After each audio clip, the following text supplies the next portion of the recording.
पिछले हिस्से में आपने देखा कि पुलिस आदित्य को गिरफ्तार करके जेल की सलाखों के पीछे डाल देती है और अब कहानी एक ऐसे मोड़ पर पहुंच चुकी है जहां हर कदम पर मुश्किलें खड़ी हैं। इस एपिसोड की शुरुआत होती है एक खौफनाक माहौल से, जहां कुछ सोशल वर्कर महिलाएं गुस्से में भरी हुई भल्ला हाउस के बाहर नारेबाजी कर रही होती हैं। आदित्य, भल्ला, हाय हाय। उनकी आवाजें इतनी तेज होती हैं कि घर के अंदर बैठे लोग भी घबरा जाते हैं। रूही खिड़की से बाहर झांकती है और डर के साथ साथ गुस्से से भर जाती है। वह समझ नहीं पाती कि ये लोग बिना सच्चाई जाने इतना बड़ा हंगामा क्यों कर रहे हैं। नीचे संतोषी जी, इशिता की मां और मेहिका हालात को संभालने के लिए जाती हैं, लेकिन वहां का माहौल और भी ज्यादा बिगड़ जाता है। रूही खुद को रोक नहीं पाती और उन औरतों के सामने खड़ी हो जाती है। वह समझाने की कोशिश करती है कि उन्हें पूरी सच्चाई नहीं पता, लेकिन भीड़ में खड़ी एक औरत उसे डांटते हुए चुप करा देती है। वह अमीर लोगों पर आरोप लगाते हुए कहती है कि उन्होंने एक लड़की की जिंदगी बर्बाद कर दी और अब अपने बेटे को बचाने की कोशिश कर रहे हैं। हर शब्द तीर की तरह रूही के दिल में चुभता है। इसी बीच दूसरी तरफ रमन, इशिता और आलिया भवेजा के ऑफिस पहुंचते हैं, उम्मीद लेकर कि शायद अब कुछ हल निकलेगा, लेकिन वहां भी उन्हें सिर्फ इंतजार ही मिलता है। घंटों बीत जाते हैं और हर मिनट के साथ रमन का गुस्सा बढ़ता जाता है। उसे यकीन हो जाता है कि भवेजा जानबूझकर उन्हें परेशान कर रहा है, क्योंकि पहले शादी में उनके बीच बहस हो चुकी थी। जब आखिरकार भवेजा सामने आता है तो वह पूरी तरह अनजान बनने का नाटक करता है। ईशिता जब उससे अनलमेंट के पेपर्स मांगती है तो वह साफ मुकर जाता है, जैसे कुछ हुआ ही ना हो। यह सुनकर रमन का गुस्सा फूट पड़ता है, लेकिन भवेजा अपनी ताकत का रौब दिखाते हुए उसे धमकाता है कि वह एक जज है और बदतमीजी करने पर उसे भी जेल भिजवा सकता है। यह साफ हो जाता है कि यह सब एक बड़ी साजिश का हिस्सा है, जिसमें अशोक भी शामिल है। हालात इतने बिगड़ चुके हैं कि अब हर रास्ता बंद नजर आ रहा है। इसी बीच रोमी का फोन आता है, जो और भी बुरी खबर लेकर आता है। कोई भी वकील आदित्य का केस लेने को तैयार नहीं है। हर कोई भवेजा के खिलाफ जाने से डर रहा है। यह सुनकर सभी के होश उड़ जाते हैं। उम्मीद की आखिरी किरण भी बुझती नजर आती है, लेकिन तभी आलिया के चेहरे पर एक अलग ही दृढ़ता दिखती है। वह मन ही मन फैसला करती है कि चाहे कुछ भी हो जाए, वह आदित्य को जेल से बाहर निकाल कर रहेगी। बिना कुछ कहे वह वहां से निकल जाती है और रमन उसके पीछे पीछे जाने का फैसला करता है। उधर भल्ला हाउस के बाहर हालात और भी खतरनाक हो चुके हैं। भीड़ बेकाबू हो जाती है और अचानक एक महिला संतोषी जी को धक्का दे देती है। यह देखकर रूही का गुस्सा फट पड़ता है, लेकिन इससे पहले कि वह कुछ कर पाती, सभी महिलाएं उसे पकड़ लेती हैं और उसे घसीटने लगती हैं। माहौल डर और हिंसा से भर जाता है और कहानी एक ऐसे मोड़ पर आकर रुकती है जहां कुछ भी हो सकता है। जैसे ही उन सोशल वर्कर महिलाओं का गुस्सा हद पार कर जाता है, माहौल पूरी तरह से बेकाबू हो जाता है। रूही को चारों तरफ से घेर लिया जाता है। उसकी चीखें, उसका डर, सब कुछ उस भीड़ के शोर में दब जाता है। एक महिला उसका हाथ कसकर पकड़ती है तो दूसरी उसके बाल खींचने लगती है। रूही बार बार खुद को छुड़ाने की कोशिश करती है, लेकिन भीड़ की ताकत के आगे वह कमजोर पड़ती जा रही होती है। संतोषी जी और बाकी लोग उसे बचाने के लिए आगे बढ़ते हैं, लेकिन उन्हें भी धक्का देकर पीछे कर दिया जाता है। हर कोई बेबस होकर यह सब देख रहा होता है। इसी बीच एक और महिला आगे बढ़ती है। उसके हाथ में काला रंग होता है। वह गुस्से में चिल्लाते हुए कहती है कि आज इस लड़की को सबक सिखाना जरूरी है, ताकि ये अमीर लोग समझ जाएं कि किसी की जिंदगी से खेलने का क्या अंजाम होता है। जैसे ही वह रूही का चेहरा काला करने के लिए हाथ उठाती है, वहां मौजूद हर शख्स की सांसें थम जाती हैं। रूही की आंखों में आंसू भर आते हैं। डर, अपमान और गुस्सा सब एक साथ उसके चेहरे पर साफ नजर आता है। तभी अचानक एक मजबूत हाथ उस महिला का हाथ पकड़ लेता है। सबकी नजरें उस तरफ घूम जाती हैं। वह इशिता होती है।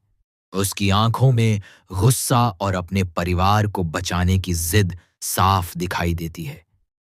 वह उस महिला का हाथ कसकर पकड़ते हुए कहती है कि कोई भी उसकी बेटी को हाथ नहीं लगा सकता। उसके शब्दों में इतना आत्मविश्वास होता है कि कुछ पल के लिए पूरी भीड़ खामोश हो जाती है। लेकिन मामला यहीं खत्म नहीं होता। भीड़ में से कुछ महिलाएं इशिता के खिलाफ भी बोलने लगती हैं। वे उसे दोषी ठहराती हैं कि उसने ही इस पूरे मामले को जन्म दिया है।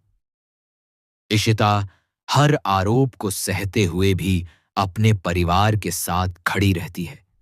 वह जानती है कि सच उनके साथ है, लेकिन इस समय सच से ज्यादा ताकत झूठ और साजिश के पास है। दूसरी तरफ आलिया की कहानी भी कम दर्दनाक नहीं होती। वह एक वकील से दूसरे वकील के पास भटक रही होती है। हर जगह उसे एक ही जवाब मिलता है, हम ये केस नहीं ले सकते। किसी को भवेजा का डर है तो कोई पैसे के बावजूद भी पीछे हट जाता है। आलिया की आंखों में आंसू आ जाते हैं, लेकिन वह हार मानने वालों में से नहीं होती। वह खुद को संभालती है और आगे बढ़ने की कोशिश करती है। थकी हारी आलिया एक ऑफिस के कोने में रखे सोफे पर बैठ जाती है। उसका मन टूट चुका होता है। लेकिन तभी एक अनजान आदमी उसके पास आता है। वह खुद को जर्नलिस्ट बताता है। पहले तो वह सामान्य सवाल पूछता है, लेकिन धीरे धीरे उसके सवाल तीखे और निजी होते जाते हैं। वह इशिता के फैसलों पर सवाल उठाता है और पुराने रिश्तों को लेकर शक पैदा करने की कोशिश करता है। आलिया को महसूस हो जाता है कि यह सिर्फ एक इंटरव्यू नहीं, बल्कि उसकी इमेज खराब करने की साजिश है। वह बिना जवाब दिए वहां से जाने लगती है, लेकिन जर्नलिस्ट उसके पीछे पीछे सवाल करता रहता है। हर सवाल जैसे उसके दिल पर वार कर रहा हो। तभी अचानक रमन वहां पहुंचता है। उसके चेहरे पर गुस्सा साफ नजर आता है। वह जर्नलिस्ट को रोकते हुए साफ शब्दों में कहता है कि उसके परिवार के खिलाफ एक शब्द भी वह बर्दाश्त नहीं करेगा। रमन पूरे आत्मविश्वास के साथ कहता है कि आलिया ही इस घर की बहू है और उसका परिवार उसके साथ खड़ा है। वह यह भी साफ कर देता है कि आदित्य की पहली शादी जबरदस्ती कराई गई थी और वह कोर्ट में यह बात साबित करेगा। रमन की बातों में इतनी सच्चाई और गुस्सा होता है कि जर्नलिस्ट कुछ पल के लिए चुप हो जाता है। लेकिन जैसे ही रमन वहां से जाता है, वही जर्नलिस्ट किसी को फोन करता है और वह कोई और नहीं बल्कि अशोक होता है। यह साफ हो जाता है कि यह सब एक प्लान के तहत हो रहा है, जिसमें हर कदम पर भल्ला परिवार को फंसाने की कोशिश की जा रही है। उधर ईशिता और उसका परिवार अभी भी उस भीड़ का सामना कर रहा होता है। हालात थोड़े संभलते नजर आते हैं, लेकिन तनाव अभी भी बरकरार है। हर किसी के मन में एक ही सवाल है, क्या सच कभी सामने आ पाएगा या फिर यह साजिश सब कुछ खत्म कर देगी। कहानी अब ऐसे मोड़ पर आ चुकी है जहां हर किरदार की परीक्षा हो रही है और आने वाला हर पल एक नया तूफान लेकर आने वाला है। हालात अब इतने उलझ चुके हैं कि हर तरफ सिर्फ तनाव, डर और साजिश का जाल नजर आ रहा होता है। भल्ला हाउस के बाहर खड़ी भीड़ भले ही थोड़ी शांत हो गई हो, लेकिन उनके मन में भरा गुस्सा अब भी सुलग रहा होता है। इशिता रूही को अपने पास कसकर पकड़ लेती है, जैसे एक माँ अपने बच्चे को दुनिया की हर बुराई से बचाना चाहती हो। रूही अब भी सहमी हुई होती है। उसकी आंखों में डर साफ झलक रहा होता है, लेकिन साथ ही उसके अंदर एक सवाल भी उठ रहा होता है। आखिर उनकी फैमिली के साथ ही ऐसा क्यों हो रहा है? इशिता सबको अंदर ले जाती है, लेकिन घर के अंदर भी सुकून नहीं मिलता। हर कोई खामोश बैठा होता है, जैसे शब्द भी इस वक्त उनका साथ छोड़ चुके हों। संतोषी जी गुस्से और दुख के बीच झूल रही होती हैं। वह बार बार यही कहती हैं कि उनके बेटे के साथ गलत हो रहा है, लेकिन कोई उनकी बात सुनने को तैयार नहीं है। मेहिका और इशिता की मां भी उन्हें संभालने की कोशिश करती हैं, लेकिन हालात ऐसे हैं कि किसी के पास कोई जवाब नहीं होता। इसी बीच इशिता का दिमाग तेजी से काम कर रहा होता है। उसे अब साफ साफ समझ आने लगता है कि यह सब एक सोची समझी साजिश है। वह मन ही मन जोड़ने लगती है। भवेजा का अचानक मुकर जाना, वकीलों का केस लेने से इनकार करना, और अब यह मीडिया और सोशल वर्कर्स का हंगामा, ये सब यूं ही नहीं हो सकता। उसके मन में एक ही नाम बार बार घूमने लगता है, अशोक। उसे यकीन हो जाता है कि इस पूरे खेल के पीछे वही है। दूसरी तरफ रमन और आलिया भी इस साजिश के जाल में फंसे हुए होते हैं। रमन के मन में गुस्सा उबाल मार रहा होता है, लेकिन वह जानता है कि इस वक्त गुस्से से नहीं, बल्कि समझदारी से काम लेना होगा। वह आलिया को संभालते हुए कहता है कि वे हार नहीं मानेंगे, चाहे रास्ता कितना भी मुश्किल क्यों न हो। आलिया की आंखों में आंसू होते हैं, लेकिन उसके दिल में एक नई ताकत भी जाग रही होती है। वह ठान लेती है कि वह सिर्फ रोने वाली बहू नहीं, बल्कि अपने पति के लिए लड़ने वाली पत्नी बनेगी। इसी बीच एक छोटा सा लेकिन अहम सुराग सामने आता है। रमन को याद आता है कि भवेजा ने शादी के दौरान कुछ ऐसा कहा था जिससे उसकी मंशा पर शक होता है। वह इस बात को ईशिता के साथ शेयर करता है। इशिता भी तुरंत समझ जाती है कि भवेजा और अशोक के बीच कोई गहरी साठगांठ है। अब यह सिर्फ एक केस नहीं, बल्कि एक बड़ी साजिश का पर्दाफाश करने की लड़ाई बन चुकी है। उधर अशोक अपने ऑफिस में बैठा सब कुछ प्लान कर रहा होता है। उसके चेहरे पर एक शैतानी मुस्कान होती है, जैसे उसे पूरा यकीन हो कि इस बार भल्ला परिवार उसके जाल से बच नहीं पाएगा। वह अपने आदमी से कहता है कि मीडिया को और भड़काया जाए ताकि पब्लिक का प्रेशर और बढ़े। उसका प्लान साफ होता है, भल्ला परिवार को इतना कमजोर कर दो कि वे खुद ही हार मान लें। लेकिन कहानी में असली ट्विस्ट अभी बाकी होता है। इशिता एक ऐसा फैसला लेने वाली होती है जो सब कुछ बदल सकता है। वह सोचती है कि अगर सिस्टम उनके खिलाफ है, तो उन्हें सिस्टम के अंदर ही घुसकर सच को सामने लाना होगा। वह एक ऐसे इंसान से मदद लेने का फैसला करती है जो अब तक इस कहानी से दूर था, लेकिन अब वही उनकी आखिरी उम्मीद बन सकता है। जैसे जैसे रात गहराती है, कहानी और भी ज्यादा रहस्यमयी होती जाती है। हर किरदार अपने अपने डर और उम्मीदों के बीच जूझ रहा होता है। किसी को नहीं पता कि अगली सुबह क्या लेकर आएगी, इंसाफ या फिर एक और नई मुसीबत। अब सवाल यह है, क्या इशिता की नई चाल इस साजिश को तोड़ पाएगी?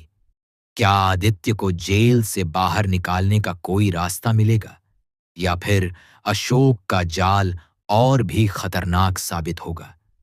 कहानी अब अपने सबसे रोमांचक मोड़ पर पहुंच चुकी है, जहां हर फैसला किस्मत बदल सकता। रात का सन्नाटा भले ही चारों तरफ फैल चुका होता है, लेकिन भल्ला हाउस के अंदर किसी की आंखों में नींद नहीं होती।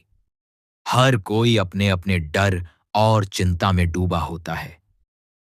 इशिता खिड़की के पास खड़ी होकर बाहर देख रही होती है। उसके चेहरे पर थकान जरूर होती है, लेकिन आंखों में एक अजीब सा आत्मविश्वास भी झलक रहा होता है, जैसे उसने मन ही मन कोई बड़ा फैसला ले लिया हो।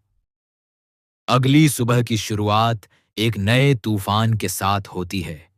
टीवी पर न्यूज चैनल्स भल्ला परिवार के खिलाफ खबरें चला रहे होते हैं। हर जगह सिर्फ एक ही नाम गूंज रहा होता है, आदित्य भल्ला। मीडिया इस मामले को इस तरह दिखा रहा होता है जैसे फैसला पहले ही हो चुका हो।